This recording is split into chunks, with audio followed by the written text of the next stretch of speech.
ಇನ್ನು ಇದೇ ವಿಚಾರಕ್ಕೆ ಸಂಬಂಧಪಟ್ಟಂತೆ ನಟಿ ಜಯಮಾಲಾ ಅವರ ಜೊತೆ ನಮ್ಮ ಪ್ರತಿನಿಧಿ ಮಂಜುನಾಥ್ ಸಕ್ಕರ ಚಿಟ್ಚಾಟ್ ಮಾಡಿದ್ದಾರೆ. ಬನ್ನಿ ನೋಡ್ಕೊಂಡು.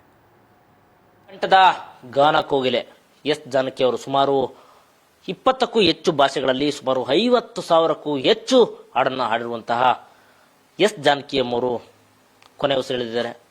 ಸೊ ಇದ್ರ ಬಗ್ಗೆ ಮಾತಾಡೋದಕ್ಕೆ ನಮ್ಮ ಜೊತೆ ಜಯಮಾಲಾ ಅವರಿದ್ದಾರೆ. ನಾನು ಅವ್ರನ್ನ ಮಾತಾಡಿಸ್ತೀನಿ. ನಮಸ್ತೆ ಮೇಡಮ್. ಶಾಕಿಂಗ್ ನ್ಯೂಸ್, ನಮಗೂ ಕೂಡ ಶಾಕಿಂಗ್ ನ್ಯೂಸ್. ಗಾನ ಕೋಗಿಲೆ, ಸುಮಧುರ ಕಂಠದ ಗಾನ ಕೋಗಿಲೆ ಎಂದು ಖ್ಯಾತಿ ಪಡೆದಂತಹ ಎಸ್ ಜಾನಕಿ ಅವರು ಈಗ ನಮ್ಮ ಜೊತೆ ಇಲ್ಲ. ಮೊದಲನೇದಾಗಿ ತಮ್ಮ ಫಸ್ಟ್ ರಿಯಾಕ್ಷನ್ ಮೇಡಮ್. ದೇವತೆ, ಸರಸ್ವತಿ ದೇವತೆ ಅಂತ ಹೇಳ್ತೀನಿ ನಾನು. ಇಂಥ ನಕ್ಷತ್ರಗಳು ಎಲ್ಲೋ ಶತಮಾನಕ್ಕೊಂದು ನಕ್ಷತ್ರಗಳು ಹುಟ್ಟುತ್ತಾರೆ ಅಂತ, ಅಂತಹ ದೇವತೆಯನ್ನು ನಾವಿವತ್ತು ಕಳ್ಕೊಂಡಿದ್ದೀವಿ. ಇಂಡಸ್ಟ್ರಿಗೆ ಬಹಳ ದೊಡ್ಡ ಲಾಸ್ ರೀ ಇದು. ಏನ್ರಿ, ಭಾರತೀಯ ಚಿತ್ರರಂಗದಲ್ಲಿ ಅದರಲ್ಲೂ ಕೂಡ ನಾವು ಮರೀಲಿಕ್ಕೆ ಸಾಧ್ಯವ ಅವರ ಧ್ವನಿಯನ್ನು? ಅದು ಮಗುವಿಗೆ ಒಂದು ಧ್ವನಿ ಕೊಡೋದಿರಲಿ. ಈಗಾಗಲೇ ಹೇಳಿದ್ರಿ, 20 ಭಾಷೆಗಳಲ್ಲಿ 48,000ಕ್ಕೂ ಹೆಚ್ಚಿನ ಹಾಡುಗಳನ್ನು ಹೇಳಿರ್ತಕ್ಕಂಥದ್ದು. ಎಷ್ಟು ವರ್ಷಗಳ ಸೇವೆ ಅವ್ರದ್ದು. ಆ್ಯಂಡ್ ನೀವು ಹೇಳ್ತೀರಾ, ಅಷ್ಟು ವರ್ಷಗಳಲ್ಲೂ ಕೂಡ ಅವರ ಸರಳತೆ ಬಗ್ಗೆ ನೀವು ನೋಡ್ಬೇಕ್ರಿ.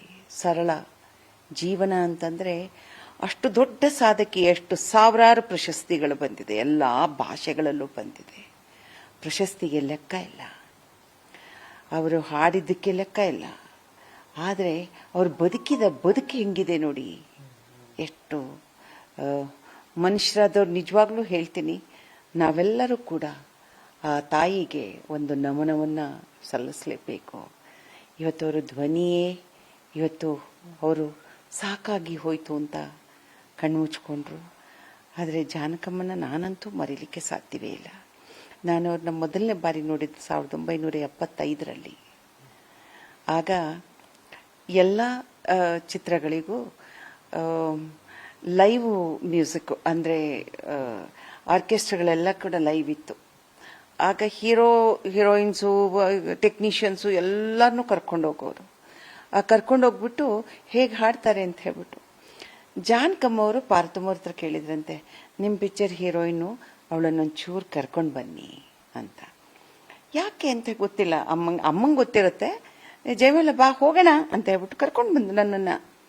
ನಂಗೆ ಈಗಲೂ ನೆನಪಿದೆ, AVM ಸ್ಟುಡಿಯೋ ಕರ್ಕೊಂಡು ಹೋದ್ರು. ಏನು ಚೆನ್ನಾಗಿತ್ತು, ಎಷ್ಟು ಜನ ವಯಲಿನಿಸ್ಟು, ಎಷ್ಟು ಆರ್ಕೆಸ್ಟ್ರಾ, ಅದು ನೋಡೋಕ್ಕೆ ಹಬ್ಬ. ಅದೇ ಒಂದು ದೊಡ್ಡ ಹಬ್ಬ ನಮಗೆ. ಆಗ ಜಾನಕಿ ಅವರು ಅವ್ರು ಹಾಡೋ ರೂಮ್ಗೆ ನನ್ನನ್ನು ಕರ್ಕೊಂಡು ಹೋದ್ರು ಅಮ್ಮ. ಆಮೇಲೆ ಇವದ ಪುದು ಹೀರೋಯಿನ್ ಅಂತಂದ್ರು.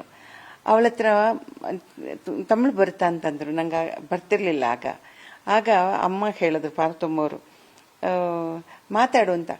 ನಿಮ್ಮ ಭಾಷೆಯಲ್ಲಿ ಮಾತಾಡಿಸಿ ಅವಳನ್ನ ಅಂತಂದ್ರು. ಅಂದರೆ ಅವರಿಗೆ ನನ್ನ ಧ್ವನಿಯನ್ನು ತಿಳ್ಕೊಬೇಕಾಗಿತ್ತು ಹೇಗಿದೆ ಅಂತ.